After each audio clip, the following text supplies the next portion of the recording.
सबैमा नमस्कार। आज 2083 साल वैशाख 18 गते बुद्ध पूर्णिमा अर्थात् वैशाख पूर्णिमाको दिन लमजुङ जिल्ला सुन्दरबजार नगरपालिका वार्ड नम्बर 3 स्थित कश्यप गोत्रीय अधिकारीहरूको आज कुलदेवताको पूजा हुँदैछ र ओखलेपानी स्थित अधिकारी बन्धुहरूको तपाईहरु सबैलाई वैशाख पूर्णिमा कुलदेवताले रक्षा गरून्। सबैलाई स्वागत छ। मन्दिरमा कुल पूजाको तयारी चलिरहेको छ।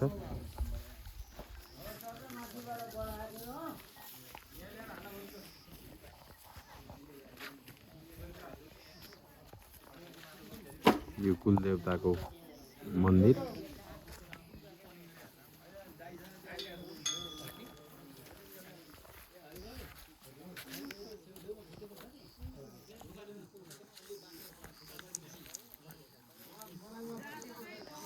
तपाईहरुलाई म तयारी देखाउँदैछु यहाँको।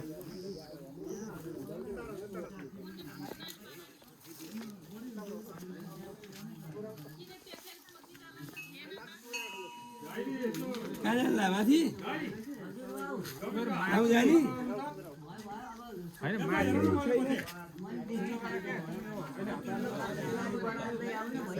यता मन्दिरमा पूजाको तयारी पोतपात कार्यक्रम चलिरहेको छ। त्यहाँभन्दा राम्रो अरू के हुन्छ?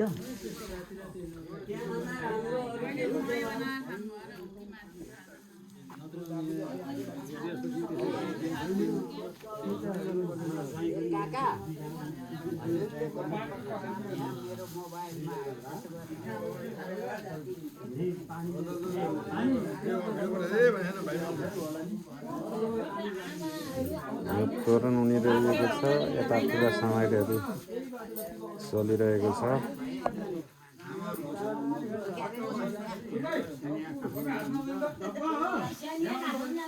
अलिअलि सेल प्रदान पाएर थियो है, अलिअलि सेल प्रदान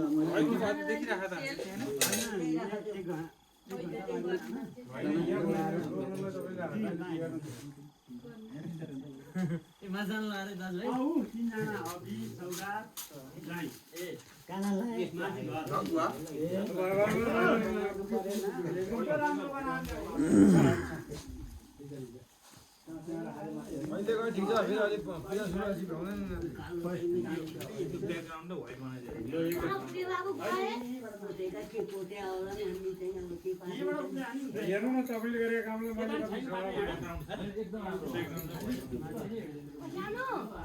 अङ्कल स्वागत छ।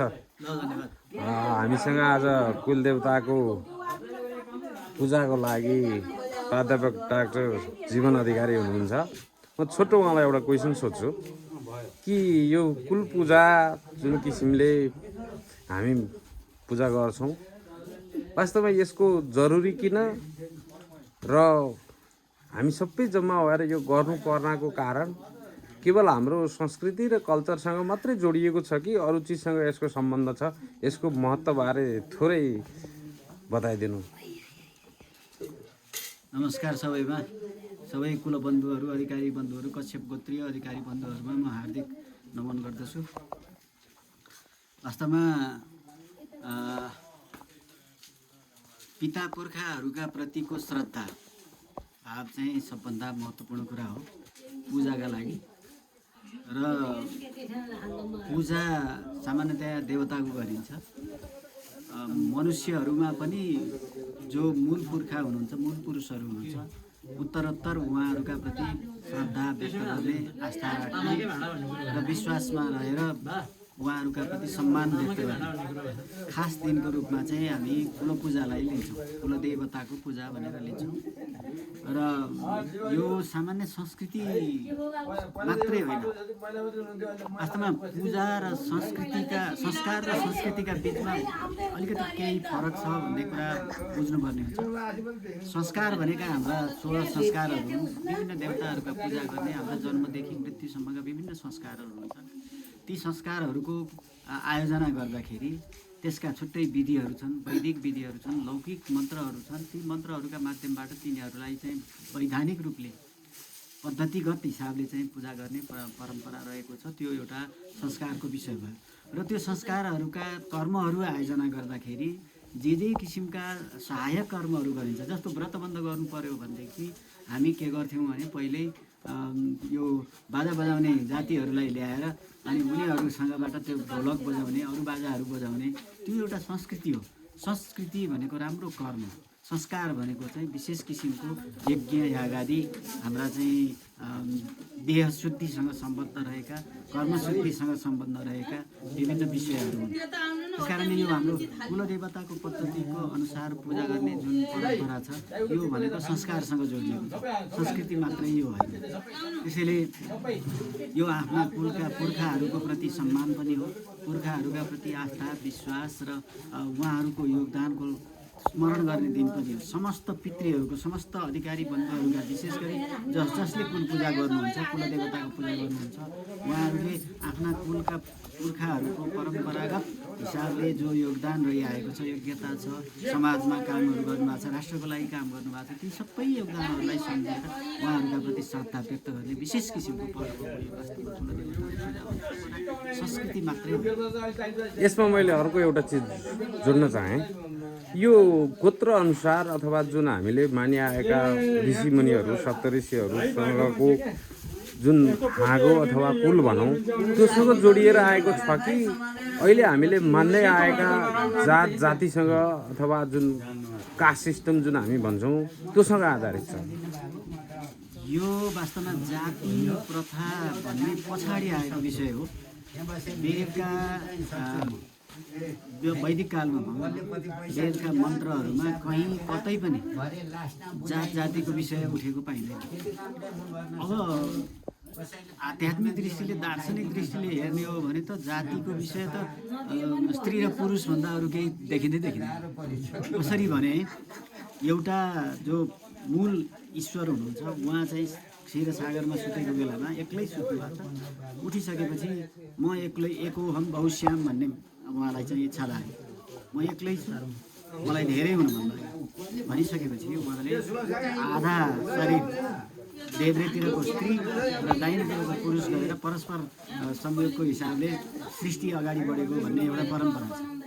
त्यसले गर्दाखेरि त्यहाँ स्त्री र पुरुषभन्दा जाति देखिँदैन। बिचमा आएर पछि राजनीतिक हिसाबले जोडिएको विषय हो जस्तो लाग्छ। त्यो विशेष गरी जाति व्यवस्था पनि वर्ण व्यवस्थासँग जोडिएको छ। वर्ण व्यवस्था कर्म व्यवस्थासँग जोडिएको छ। जसले जस्तो किसिमको कर्म गर्छ त्यसलाई त्यस्तै किसिमको वर्गमा राखिदिएको छ। जन्मना गाए त्यही सुध, कर्म बिजौ जस्तै भनेको छ।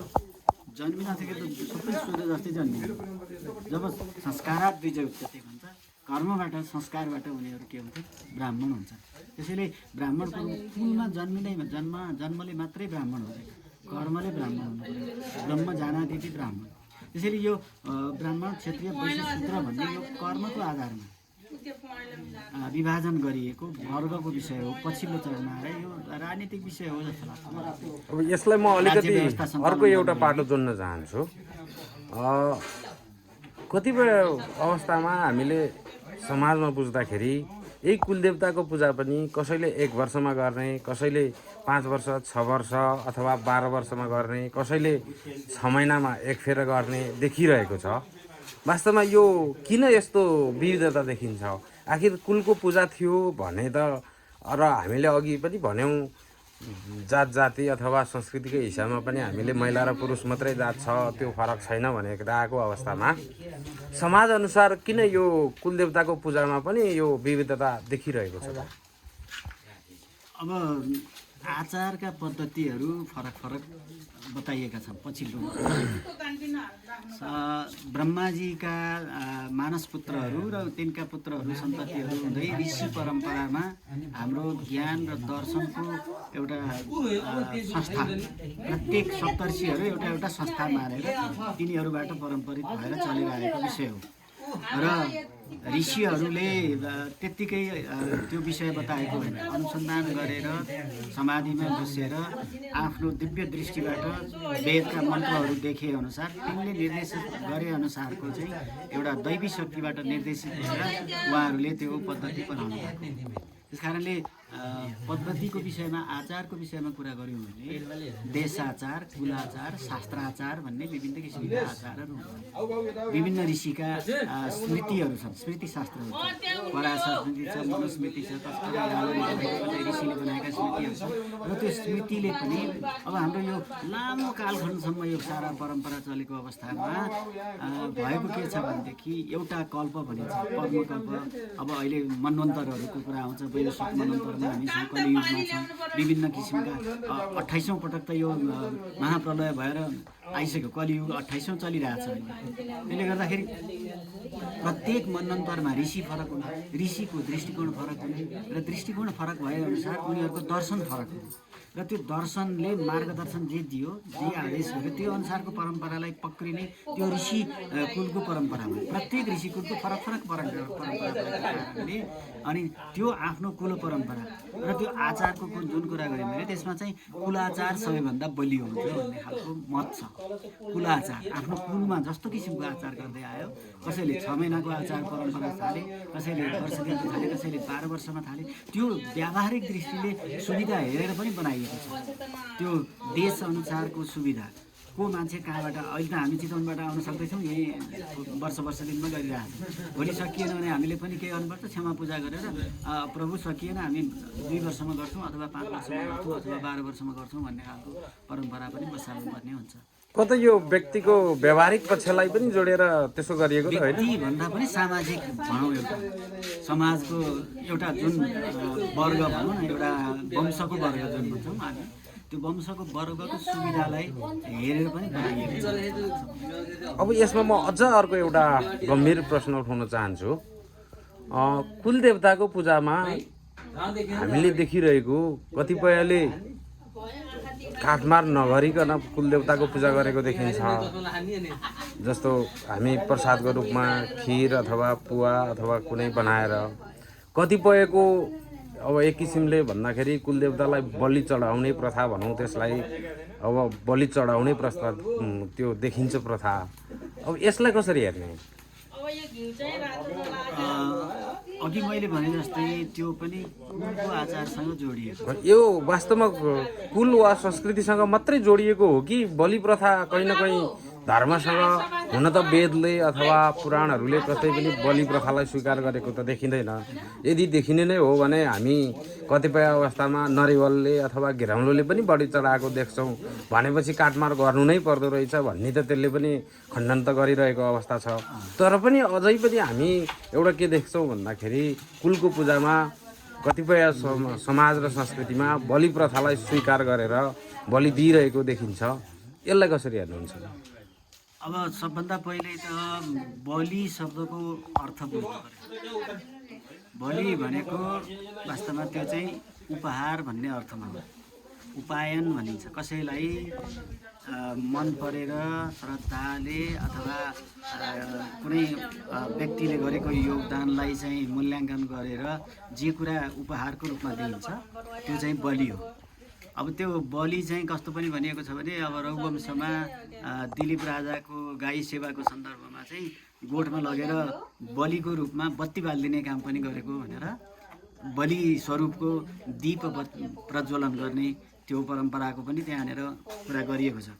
त्यस कारणले यो बलि भन्ने शब्दबाट पशु नै काटेर समर्पण गर्ने भन्ने खालको सोझो अर्थ चाहिँ निस्किँदैन। तर मान्छेहरूले पछि के गरे भनेदेखि यो पनि अलिक धेरै पछिल्लो चरणमा आएर भएको होला जस्तो लाग्छ मलाई। म एकिन समय त बताउन सक्दिनँ।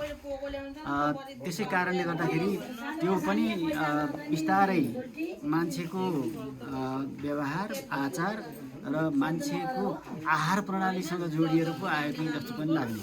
अर्को के छ भनेदेखि मीमांसामा के भनिन्छ भने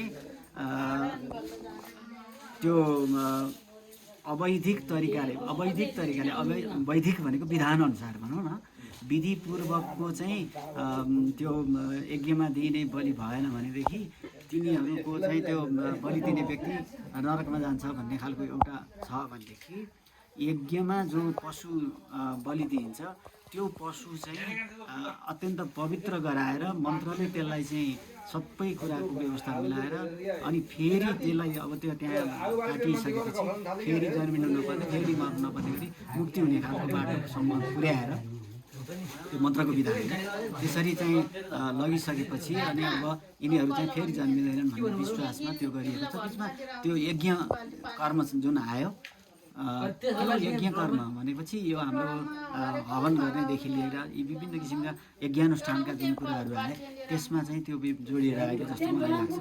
त्यसैले बलि प्रथा चाहिँ कुल आचार व्यवहार र कतिपय शास्त्रीय मर्यादाका हिसाबले पनि बिचबाट सुरु भएको हुनुपर्छ भन्ने अब बलि दिने र नदिने गरी दुई थरी पूजा गरिन्छ कुल पूजामा भन्ने खालको जुन परम्परा छ त्यो त कुल परम्पराकै हिसाबले कुलाचारकै हिसाबले आएको विषय हो। हाम्रै पनि यहाँ विन्ध्यवासिनीको पूजा गर्दाखेरि विन्ध्यवासिनीलाई काली भगवतीको स्वरूप मानेर अनि त्यसपछि त्यो बलि परम्परामा आइराखेको सन्दर्भमा चाहिँ जसरी तुलुङ कालिकामा लमजुङ कालिकामा बलि दिने गरिन्छ त्यही अनुसार हामीले पनि बलि दिएर गर्नुपर्छ भनेर विन्ध्यवासिनीको पूजा गर्ने ठाउँ छुट्टै त्यो बिचमा चाहिँ बार लगाएर छेकेर अनि छुट्टै चाहिँ विन्ध्यवासिनीको पूजा गर्ने त्यहाँ बलि दिने हाम्रै कुल परम्परामा पनि थियो। तर पछि बिचमा चाहिँ होइन यो यस्तो सँगै राखेर गर्नुभन्दा बाहिर गर्नुभन्दा राम्रो कुरा भएन, सँगै राखेर गरौँ भनेर अनि त्यो क्षमा पूजा गरेर बलि प्रथालाई त्यागेर खिरपुराको चाहिँ नैवेद्य समर्पण गर्ने परम्परा सुरु भएको भन्ने खालको कुरा हाम्रो यो पद्धतिको चाहिँ सङ्कलन गर्ने लेख्ने हाम्रो ईश्वरी काकाले बताउनु भएको छ त्यही परम्परा हो। त्यस कारणले अब हामी मण्डलीको पूजा चाहिँ बलि दिएर गरिराखेका छौँ। उहाँको पूजा पनि यो परम्परालाई समाप्ति जाने हो क्षमा पूजा गरेर बिस्तारै बलि प्रथा त्यही यज्ञमा सात्विक नैवेद्य समर्पण गर्ने फलफुल फुल इत्यादि नैवेद्य अर्पण गरेर पूजा गर्ने पद्धति बसाल्न सकिन्छ। त्यतातिर पो जानुपर्छ कि भन्ने खालको मान्यता विकसित भइराखेको छ। यो पशु हिंसाको विषय चाहिँ अलिकति अप्ठ्यारै विषय हो। त्यो पनि हो र त्यसलाई अर्को के जोड्न सकिन्छ भन्दा तपाईँले आफ्नो कुलको रक्षाको लागि अरूको कसैको कुललाई त विनाश गरिरहनु भएको छ। अब यसलाई पनि त्यो बाटोले हेर्नुपर्छ कि भन्ने एउटा ज्वलन्त यो विषय चाहिँ उठाउनु जरुरी छ जस्तो लाग्छ। अब यो कहाँबाट आयो होला भन्ने पनि के लाग्छ भने मलाई श्रीमद् भागवतमा एउटा श्लोक आउँछ, अहस्तानि सहस्ताराम अपदानि चतुष्पदाम फल्गुनी महतान चैव जीवो जीवस्य जीवन। जीवले खाने भनेको जीवै हो। जीवले बिना जीव अरू चिज खाएर बाँच्दैन। त्यस कारणले हात नभएकोलाई हात पाउ भएकाले खाइदिन्छन्, सानालाई ठुलाले खाइदिन्छन्, मत्स्य न्याय भनिन्छ। त्यो सबै जीव हिंसाको कुरा त जम्मै त्यसरी आइरहेछ, प्रकृतिमा एकदम बाध्यात्मक अवस्थाले आइरहेछ। तर के हो भने त्यसको शोषण हामी सकेसम्म कम गरेर हाम्रो जीवन पद्धतिलाई सकेसम्म सात्विक कसरी बनाउने भन्ने कुरा हो। त्यो हिसाबले हेर्दाखेरि प्रकृतिको संरक्षण गर्ने र प्रकृतिलाई सकेसम्म नमन गरेर पुरा उहाँ नतमस्तक भएर श्रद्धाले त्यहाँबाट म यसरी तपाईँको सामग्री लिएर बाँच्छु, यसो गर्छु, म प्रयोग गर्छु भनेर उपयोग गर्नलाई पहिले अनुमति लिएर श्रद्धा गरेर पूजा गरेर लिने गरेको प्रकृति पूजक उहाँ। त्यो कारणले गर्दाखेरि अब यसमा अब लगभग म अन्तिममा तपाईँलाई अलिकति अझ गम्भीर एउटा प्रश्न छ। यसमा के छ भन्दाखेरि पहिला हाम्रा बाबु बाजेहरूले जुन किसिमले एउटा आस्थागत रूपमा हामीले कुल पूजा गरिन्थ्यो, तर नयाँ जेनेरेसन आउँदै गर्दाखेरि एकातिर कुल पूजाको विधि र पद्धति हामीले नयाँ जेनेरेसनलाई र यसको महत्त्व बुझाउन नयाँ पुस्तालाई हामीले बुझाउन सकिरहेको अवस्था नदेखिएको र नयाँ पुस्ता पनि त्यो चिजलाई ग्रहण गर्नलाई अलिकति तर्किरहेको अवस्था र बिस्तारै कुल पूजा अब नयाँ जेनेरेसन त्यति आकर्षित नभएको र अब बिस्तारै हराउने पो भन्ने एउटा चिन्ताको विषय पनि देखिरहेको अवस्था छ। अब यसलाई यो विषयलाई अब कुल जरुरी छ, महत्त्वपूर्ण छ, हाम्रा संस्कार र संस्कृतिहरू भनेका हाम्रा आइडेन्टिटी हुन्, यसलाई हामीले जोगाउनुपर्छ, हाम्रा अस्तित्वहरू हुन् भनेर अब नयाँ पुस्तालाई यो कुल पूजामा अग्रसर गराउनको लागि अब कसरी जोड्न सकिन्छ उनीहरूलाई र अब के गर्न सकिएला? साह्रै मर्मभेदी प्रश्न हो यो वास्तवमा मर्माहत बनाउने खालको अवस्था हो। हामी सबभन्दा समस्या के छ भने अब हाम्रा पूजा परम्पराका पद्धतिहरू सबै संस्कृत भाषा र संस्कृत वाङ्मयसँग आबद्ध छन्। अब नेपालको 2028 पछाडि लागू भएको शैक्षिक पद्धति जुन छ त्यो पद्धतिले बिस्तारै पश्चिमा पद्धतिलाई भित्र्याउँदै गर्दा हाम्रा पारम्परिक लामो परम्परामा हुर्किएर आएका शिक्षणका विधिहरू पद्धतिहरू विषयहरूलाई बिस्तारै पन्छाउँदै जाने र पछिल्लो चरणमा यो चाहिँ बुर्जुवा शिक्षा हो भन्ने खालको एउटा वर्ग अगाडि आएर तिनीहरूलाई बिस्तारै ध्वस्त पार्ने गर्दै गर्दा त्यहाँबाट झन् अझै संस्कृत शिक्षा संस्कृत वाङ्मयको अध्ययनको परम्परा चाहिँ विच्छिन्न भएर गइराखेको अवस्थामा अब यो त्यो परम्परासँग प्रत्यक्ष रूपमा गाँसिएर आएको हाम्रो पूजा विधि र परम्परा त्यो सबै जोगाउन चाहिँ जटिल भएको छ, अत्यन्त जटिल भएको छ। त्यस कारणले अब विडम्बना के छ भने पश्चिमाहरू वेद पढिराखेका छन्, सार स्वर सहितको संस्कृत पढिराखेका छन्। हाम्रै विश्वविद्यालयमा बाहिरबाट आएर मान्छेहरू पढिरहेका छन्, हाम्रा विद्यार्थीहरू कम छन्, नेपालीहरू पढ्दैन। त्यस कारणले त्यो विषयलाई विश्वले बुझेको अन्तर्राष्ट्रियले बुझेको विषय जुन छ त्यसलाई हामीले बुझाउन नसक्नु संस्कृत पढेका मान्छेहरूको पनि एउटा कमजोरी हुनसक्छ। हामी त्यसलाई पनि स्वीकार गर्नुपर्ने हुन्छ। र त्यो पद्धतिमा अब संस्कृतको अध्ययन परम्परालाई हेऱ्यो भनेदेखि के देखिन्छ भने यो राज्यले संरक्षण गरेको, विशेष गरी राजाहरूले संरक्षण गरेको विषय। राजाहरू गुरुहरूबाट निर्देशित भएर शासन गर्थे। त्यसमा दुईवटा कुरा थियो, गुरुहरूसँग शक्ति थियो, मन्त्र शक्ति थियो, साधना शक्ति थियो र उनीहरूले राजाहरूको भविष्यमा के हुनसक्छ, कसरी जोडिन सक्छ तिनीहरू भन्ने बारेमा पनि बताइदिन सक्थे। त्यस कारणले विश्वास पनि थियो, आस्था पनि थियो, शक्ति पनि थियो र चाह्यो भने गलत बाटोमा जाने राजालाई उनीहरूले निकालेर सजाय दिएर दण्ड दिएर अर्को राजा स्थापित गर्न पनि हैसियत राखे। त्यो विश्वास थियो।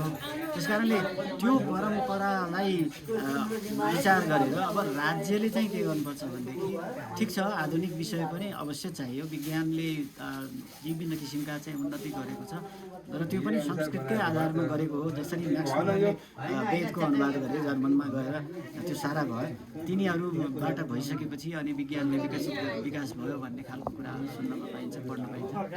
त्यसले गर्दाखेरि अब संस्कृत शिक्षाको संरक्षण भएन भने पहिलो कुरा त हाम्रा विधिहरू संरक्षित हुँदैनन्, शास्त्र संरक्षित हुँदैनन्, शास्त्र संरक्षित नभएपछि विधि संरक्षित हुँदैन, विधि संरक्षित नभएपछि पद्धति रहन्न, पद्धति नभएपछि पूजा हुँदैन।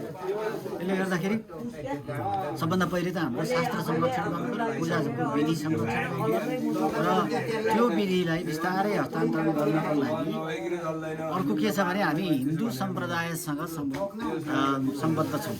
हिन्दूलाई मैले धर्म भनेँ वास्तवमा, किनभने यो सम्प्रदाय हो। धर्म भनेको त के छ भने व्यापक हुन्छ, सर्वव्यापक हुन्छ, कुनै सम्प्रदायमा बाँधिँदैन होइन। दया अनि त्यसपछि रिस नगर्नु, अर्कालाई सम्मान गर्नु, परोपकार गर्नु, विद्या आर्जन गर्नु, रिस नरिसाउनु, यी सबै के हुन्, शुद्ध हुनु, पवित्र हुनु भन्ने कुरा हाम्रा सबै मानवीय धर्म सबैलाई चाहिन्छन्। त्यो चाहिँ सनातन अब हिन्दू भन्नु, बौद्ध भन्नु, इस्लाम भन्नु अथवा क्रिस्चियन भन्नु, यिनीहरू सबै एक प्रकारका सम्प्रदायहरू हुन्। त्यसले गर्दाखेरि यी सम्प्रदायका बिचको सन्दर्भ हेऱ्यो भनेदेखि हिन्दूभन्दा अन्य सम्प्रदायहरूमा चाहिँ के देखियो भने नित्य प्रशिक्षणको परम्परा देखियो। जस्तै शनिबार क्रिस्चियनहरू चर्चमा जान्छन्, त्यो गर्नैपर्छ, उनीहरूको छुट्टै नियम छँदैछ। त्यस्तै इस्लामहरू शुक्रबार नमाज पढ्नै पर्छ, नपढिकन हुँदैन, हरेक दिन 12 बजे नमाज पढ्नुपर्छ, उनीहरूका आफ्ना नियम छन्, त्यसको प्रशिक्षणको व्यवस्था छ तिनीहरूको। तर हाम्रो हिन्दू परम्परामा चाहिँ प्रशिक्षणका पद्धतिहरू केवल त्यो ऋषिकुलहरूमा गुरुकुलहरूमा अध्ययन गर्ने विद्यार्थीहरूको लागि भयो, बाहिरी सामान्य दैनिकी चलाएर बसेको समाजको लागि चाहिँ प्रशिक्षणका परम्पराहरू भएन, त्यस्ता खालका संस्थाहरू भएन।